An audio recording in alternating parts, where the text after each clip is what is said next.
Hi friends, welcome to my channel. நம்ம channel நம்ம இன்றைக்கி என்ன பார்க்க போகிறோன்னா, தோசை இட்லிக்கெலாம் எப்போவும் ஒரே மாதிரி சட்னி சாம்பார்னு சாப்பிட்டு உங்களுக்கு போர் அடிச்சுன்னா கண்டிப்பாக இந்த ரெசிபி ட்ரை பண்ணி பாருங்கள்.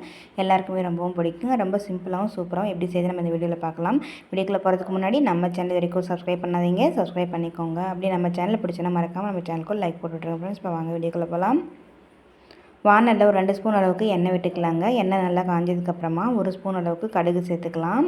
கடுகு கூடயே நல்லா பொரிஞ்சதுக்கப்புறமா ஒரு பெரிய வெங்காயம், ஒரு கொத்து கருவேப்பிலை எடுத்து வச்சுருக்கேங்க. பெரிய வெங்காயத்தை நல்லா நீல வாக்கில் பாதியாக கட் பண்ணி எடுத்துருக்கேங்க. உங்களுக்கு எந்த மாதிரி ஷேப் வேணுமோ அந்த மாதிரி கட் பண்ணிக்கோங்க. இப்போ வெங்காயம் கருவேப்பிலை எல்லாம் நல்லா எண்ணெயிலேயே வதங்கட்டும். நல்லா இந்த மாதிரி வதங்கட்டுங்க. இப்போ வெங்காயம்லாம் நல்லா வெந்ததுக்கப்புறமா அது கூட ஒரு 4-5 பூண்டு தட்டி எடுத்து வச்சுருக்கேங்க. அதையும் நம்ம இது கூட நம்ம சேர்த்துக்கலாம்.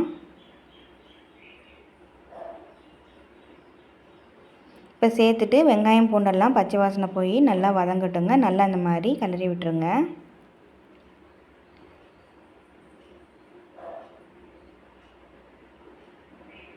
இந்த ரெசிபி செய்கிறது ரொம்ப சட்டுன்னு செஞ்சு முடிச்சிடலாங்க. ரொம்ப கஷ்டம்லாம் இல்லைங்க. ரொம்ப ஈஸியாகவே செஞ்சு முடிச்சிடலாம். டக்குன்னு செய்யக்கூடிய ரெசிபி தாங்க. இப்போ இதெல்லாம் நல்லா வதங்கினதுக்கப்புறமா ஒரு 4 பெரிய தக்காளியை கட் பண்ணி இது கூட சேர்த்துக்கலாங்க. சேர்த்துட்டு அதையும் நம்ம நல்லா கலந்து விட்டுடலாம். தக்காளி நல்லா வதங்கட்டும், நல்லா வேகட்டும். நல்லா இந்த மாதிரி கலந்து விட்டுட்டே இருங்க.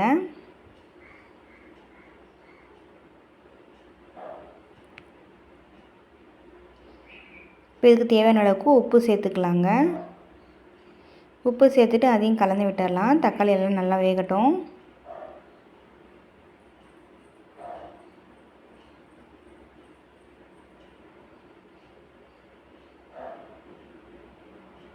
இப்போ பாருங்கள், தக்காளி எல்லாம் நல்லா வெந்துருச்சு. இப்போ இது கூட ஒரு 1/4 ஸ்பூன் அளவுக்கு மஞ்சள் தூள், காரத்துக்கு ஏற்ப 1 ஸ்பூன் மிளகாத்தூள் சேர்த்துருக்கேங்க. உங்களுக்கு காரம் கூட குறைவேன்னா பார்த்து சேர்த்துக்கோங்க. இந்த காரம் அளவான காரமாக இருக்கும், கரெக்டாகவும் இருக்கும். இப்போ இது எல்லாத்தையும் சேர்த்துட்டு நல்லா இந்த மாதிரி கலந்து விட்டுடலாம். இப்போ நம்ம உருளைக்கிழங்க நல்லா வேக வச்சு தோல்லாம் உரித்து எடுத்து வச்சுருக்கேங்க. நல்லா இந்த மாதிரி மசிச்சு விட்டுக்கலாம்.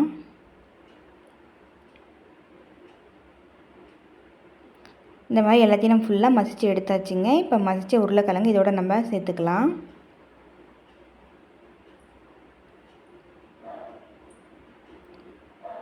உருளைக்கிழங்கு எல்லாத்தையும் சேர்த்துட்டு ஒரு டம்ளர் அளவுக்கு தண்ணி சேர்த்துக்கலாங்க. தண்ணி சேர்த்து நல்லா இந்த மாதிரி கலந்து விட்டுடலாம். உங்களுக்கு தண்ணி இன்னும் வேணுன்னா கூட நீங்கள் சேர்த்துக்கோங்க. ரொம்ப கெட்டியாக இருக்குது அப்படின்னு பார்த்தீங்கன்னா தண்ணி இன்னொரு டம்ளர் கூட சேர்த்துக்கலாம். நல்லா இப்போ இந்த மசாலெல்லாம் உருளைக்கிழங்கோட மிக்ஸ் ஆகிற மாதிரி நல்லா இந்த மாதிரி எடுத்து விட்டு கிளறி விட்டுக்கலாங்க.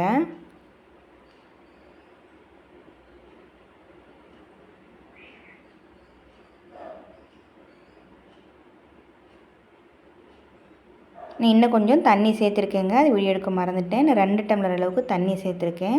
தண்ணி சேர்த்துட்டு நல்லா இந்த மாதிரி கலந்து விட்டுடலாம். இப்போ 5 நிமிஷம் நல்லா கொதிக்கட்டுங்க. இப்போ பாருங்கள், நல்லா கொதிச்சு மசாலாலாம் நல்லா கொதிச்சு எண்ணெயெல்லாம் பிரிஞ்சு சூப்பராக நமக்கு இந்த மசாலா தயாராகிடுச்சு பாருங்கள். இப்போ இந்த ஸ்டேஜில் நம்ம ஸ்டவ் ஆஃப் பண்ணிவிட்டு வாசத்துக்காக மல்லித்தலை தூவி நல்லா நம்ம மிக்ஸ் பண்ணி விட்டுடலாங்க. உப்பு காரம்லாம் கரெக்டாக இருக்கான்னு பார்த்துக்கோங்க. ரொம்ப கரெக்டாகவே இருக்கும். உங்களுக்கு கூட குறைவுன்னா பார்த்து நீங்கள் சேர்த்துக்கோங்க. ரொம்பவும் சிம்பிளாக சூப்பராக ஒரு சூப்பரான உருளைக்கிழங்கு மசாலா எப்படி செய்யுதுன்னு நம்ம இந்த வீடியோவில் பார்த்தோங்க. நீங்களும் உங்கள் வீட்டில் இதே மாதிரி ட்ரை பண்ணி பார்த்துட்டு எப்படி இருக்குன்னு எனக்கு மறக்காமல் கமெண்ட்டில் சொல்லுங்கள். இந்த வீடியோ உங்களுக்கு பிடிச்சிருந்துன்னா நம்ம சேனலை மறக்காமல் சப்ஸ்கிரைப் பண்ணிக்கோங்க. அப்படியே ஒரு லைக் போட்டு விட்டுருங்க ஃப்ரெண்ட்ஸ். தேங்க்யூ.